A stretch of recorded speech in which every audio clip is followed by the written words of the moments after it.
नमस्कार, capital TV की special story देख रहे हैं आप और मैं हूं आपके साथ रोहित कुमार। कहा जाता है कि राजनीति में कभी भी कुछ भी हो सकता है, इसलिए किसी पर भी भरोसा खतरनाक हो सकता है। और कहा यह भी जाता है कि दिल्ली का रास्ता उत्तर प्रदेश से होकर जाता है, लेकिन उत्तर प्रदेश की राजनीति को समझना भी काफ़ी ज़्यादा मुश्किल है, क्योंकि यहाँ पर लोगों का मूड बहुत जल्दी बदलता है। चाहे वो नेता हो या फिर जनता ही क्यों ना हो, वो अपने मूड के हिसाब से ही काम करते हैं। जब लोकसभा चुनाव चल रहा है, ऐसे में यूपी की सियासत में एक अलग ही माहौल बना हुआ है। नेताओं के आने जाने का सिलसिला चुनाव के पहले से ही चल रहा है, लेकिन लोकसभा चुनाव के लिए 3 चरणों का मतदान हो चुका है। उसके बीच में भी नेता दल बदल का खेल खेल रहे हैं, जिसकी वजह से विपक्षी पार्टियों की टेंशन काफ़ी ज़्यादा बढ़ी हुई है, क्योंकि पहले ही सत्ताधारी पार्टी यानी बीजेपी और पीएम मोदी ने 400 पार का नारा दे दिया है, जो विपक्ष के गले ही फांस बना हुआ है। लगातार टेंशन में इजाफा हो रहा है। अब एक बार फिर से यूपी में मुख्य विपक्षी पार्टी यानी कि समाजवादी पार्टी और अखिलेश यादव को जबरदस्त झटका लगा है, जो लोकसभा चुनाव के बीच में काफी बड़ा घाव माना जा रहा है। लेकिन नहले पर दहला अगर किसी ने दिया है तो वो है अमित शाह, क्योंकि समाजवादी पार्टी से बागी विधायक अमित शाह सीधे मिलने पहुंच गए और बंद कमरे में क्या बात हुई और कैसे विपक्ष की मुसीबत बढ़ेगी, ये बड़ा सवाल है। तो क्या कुछ है पूरा मामला, सब कुछ आपको हमारी स्पेशल स्टोरी में बताएंगे। कांग्रेस पार्टी हो या फिर समाजवादी पार्टी, दोनों ही उत्तर प्रदेश को लेकर काफी ज्यादा गंभीर नजर आ रही है। इसलिए तो राहुल गांधी और प्रियंका गांधी खुद रायबरेली और अमेठी में प्रचार के लिए उतरे हैं। लेकिन ऐसे में अमित शाह ने रायबरेली पहुंचकर कांग्रेस का खेल बिगाड़ दिया है। दरअसल 2 दिनों के दौरे पर वाराणसी पहुंचे गृह मंत्री अमित शाह 12 मई को रायबरेली गए। यहां भाजपा की जनसभा के बाद गृह मंत्री शाह पीएससी स्थित सपा के बागी विधायक मनोज पांडे के आवास पर पहुंचे। उनके साथ रायबरेली से भाजपा प्रत्याशी दिनेश प्रताप सिंह भी थे। सपा विधायक मनोज पांडे ने गृह मंत्री अमित शाह का अपने आवास पर वेलकम किया, उन्हें बुके दिया और फिर पैर छुए। इसके बाद गृह मंत्री शाह ने मनोज पांडे के आवास पर बंद कमरे में भाजपा के नेताओं के साथ मीटिंग की।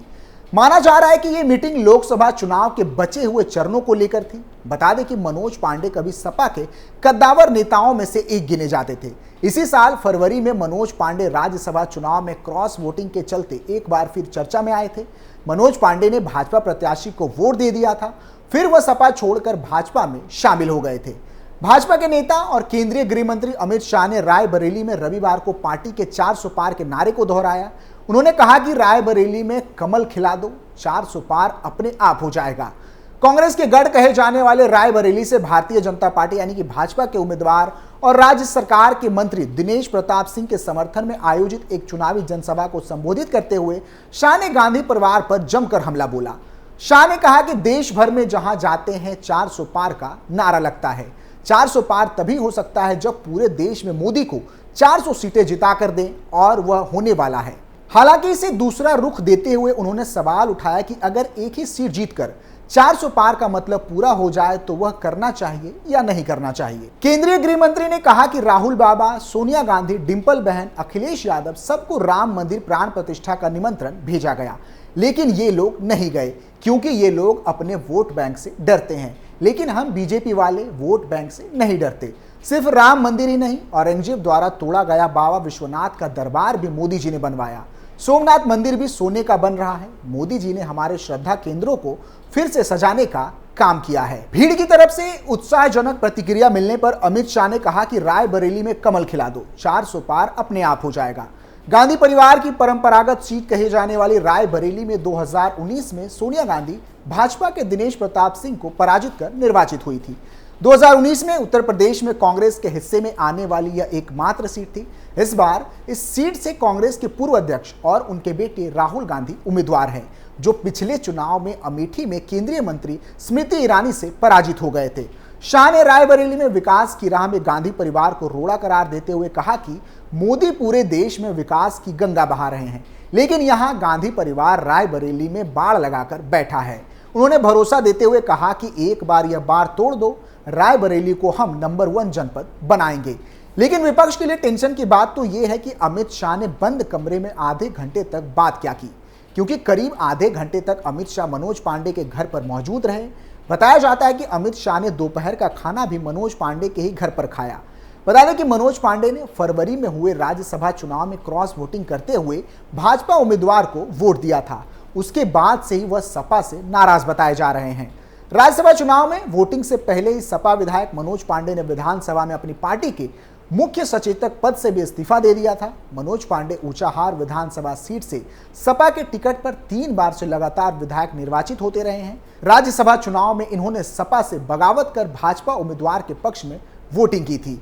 माना जा रहा है कि वह अपने क्षेत्र में बीजेपी को समर्थन कर सकते हैं। ऐसे में मनोज पांडे का भी सपा को झटका देना बीजेपी के लिए अच्छा साबित हो सकता है। सपा और कांग्रेस के बीच गठबंधन है। रायबरेली में मनोज पांडे के बगावत से कांग्रेस को मुसीबत हो सकती है। बता दें कि पहले भी रायबरेली और अमेठी से सपा उम्मीदवार नहीं उतारती थी और गांधी परिवार का समर्थन करती थी। अब अगर मनोज पांडे कांग्रेस के राहुल गांधी का समर्थन नहीं करते तो उनकी डगर मुश्किल हो सकती है। 2022 विधानसभा चुनाव से पहले अदिति सिंह ने भी बीजेपी का दामन थामा था। 2019 के लोकसभा चुनाव में अदिति सिंह कांग्रेस के साथ थी और रायबरेली में उनके परिवार का काफी अच्छा प्रभाव माना जाता है। ऐसे में कांग्रेस के लिए आने वाला समय भी मुश्किलों भरा हो सकता है। अब देखना यह होगा कि कांग्रेस बीजेपी की रणनीति से निपटने के लिए क्या करती है। वैसे आपको बता दें कि यह पहली बार नहीं हुआ है जब विपक्षी पार्टियों के नेताओं ने पार्टी से बगावत की हो। लोकसभा चुनाव के बीच यूपी में समाजवादी पार्टी और कांग्रेस पार्टी को बड़ा झटका लगा है। यहां दर्जनों नेताओं ने भारतीय जनता पार्टी की सदस्यता ले ली है। बता दें कि लोकसभा चुनाव के 3 चरण संपन्न हो चुके हैं। ऐसे में बाकी के 4 चरणों के चुनाव से पहले एक दूसरे दल को नेताओं के बीच सेंध लगाने का काम भी जारी है।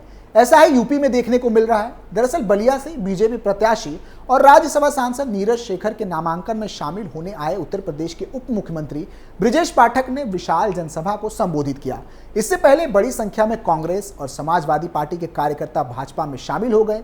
सपा और कांग्रेस के नेताओं को भाजपा की सदस्यता दिलाने के बाद उप मुख्यमंत्री ब्रजेश पाठक ने जनसभा को संबोधित किया। इस दौरान उन्होंने जहां सपा और कांग्रेस को आड़े हाथों लिया, वहीं केंद्र की मोदी सरकार की उपलब्धियों के बारे में भी जनता को बताया।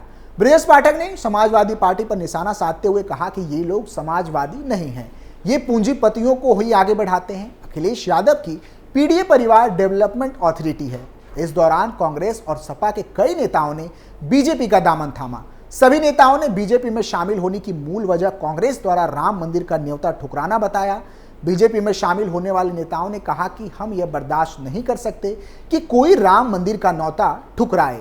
राम हमारे आराध्य हैं, हमारी आस्था है। जहां उनका तिरस्कार होगा उस जगह हम रहना पसंद नहीं करेंगे।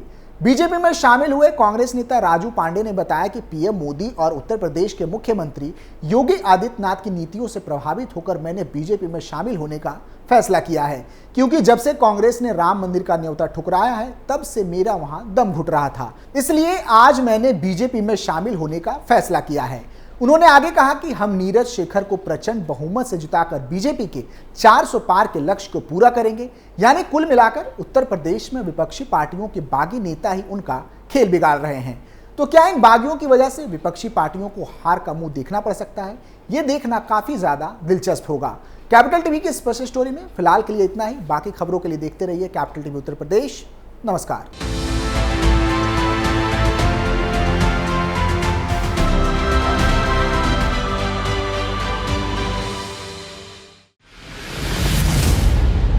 मैं राजनीति करता नहीं, पर राजनीति को बहुत गहरे तक समझता हूं। मैं लोगों के बीच रहता हूं, लोगों के मन को अच्छे से जानता हूं।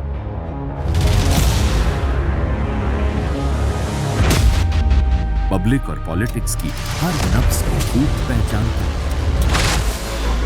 संघर्ष की सियासत से सत्ता के सिंहासन तक मैं हर खबर से खरा सच निकालता हूं। ना कोई दौड़, ना कोई race. Capital TV Uttar Pradesh.